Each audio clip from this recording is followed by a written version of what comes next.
The Nintendo 3DS was truly a unique console.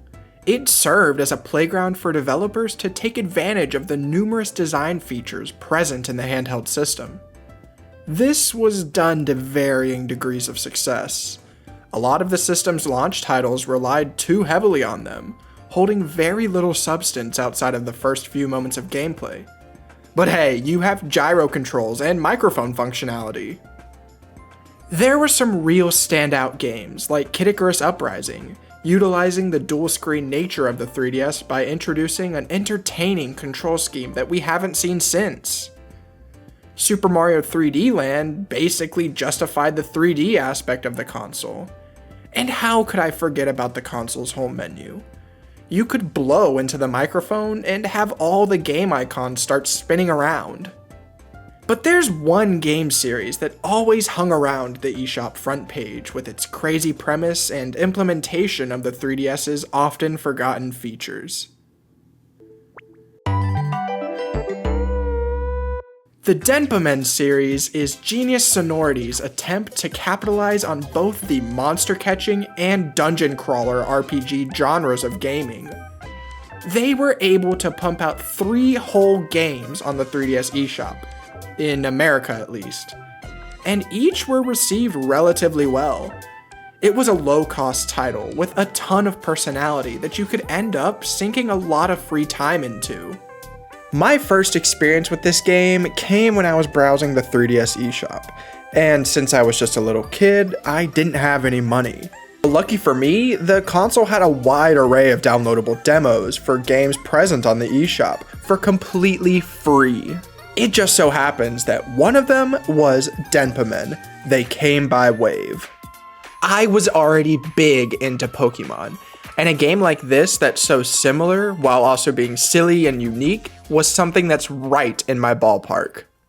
This was the era where a ton of companies were trying to put their spin on the monster catching formula that had proven to work for several other franchises that were beginning to take hold. But what makes Denpa Men different from other games of this nature, like Pokemon and Yokai Watch? See, in Denpa Men, you obtain your party members by capturing them using the 3DS's camera and gyro controls. The process of growing your party has you visit the antenna tower, whose radio waves attract all sorts of Denpa Men for you to capture and recruit to your team. You might be asking, what's the purpose of forcing these Denpa Men to fight for you? What exactly is the goal of the game? If they're going to be giving me so much attitude when I catch them, it might as well be for something worthwhile, right? When you first begin your playthrough, you're introduced to the hero Denpa Men, who will serve as the leader of your party. They say they need your help in rescuing someone dear to them from the menacing Tower of Evil just off of the coast of the main island. So now it's up to you to craft a strong team of Denpa Men and tackle the game's many dungeons to level up and eventually take down the Tower of Evil. There's surprisingly a lot to consider when catching Denpa Men and creating your party. Similar to other series, there are stat values. These are values such as health, attack power, antenna power, and things of that nature. While higher values are always better, sometimes you need to balance out your party's strengths. Maybe some members have high health and no attack, allowing you a surefire way to use items if needed. Or maybe you want a party full of Denpa Men who hit fast and hard with low health so that the battles are over within the first move. But if the enemy gets an attack off, it's gonna be difficult. Stats aren't the only thing to consider though. A Denpa Men's elemental affinity can be seen in what color they are wearing. Orange for earth, light blue for ice, standard stuff really. But there are some Denpa Men who wear 2 colors, seen as a pattern that runs across their body. Unsurprisingly, these ones have affinities to multiple elements, so they're always important to keep an eye out for. These elemental affinities become a lot more important as you progress through more of the game's dungeons, with certain dungeons housing tons of enemies weak to certain affinities. For example, the Forest Island houses a lot of enemies weak to ice, so you're gonna want to stock up on light blue Denpa Men. It makes it so that you can't stick to one team for an entire playthrough. forcing you into uncomfortable situations and making you experiment to succeed. This has always been an aspect about these games that I think is done better in comparison to its contemporaries. In those games, once you build up a party that covers a lot of elemental weaknesses, there's no need to change it.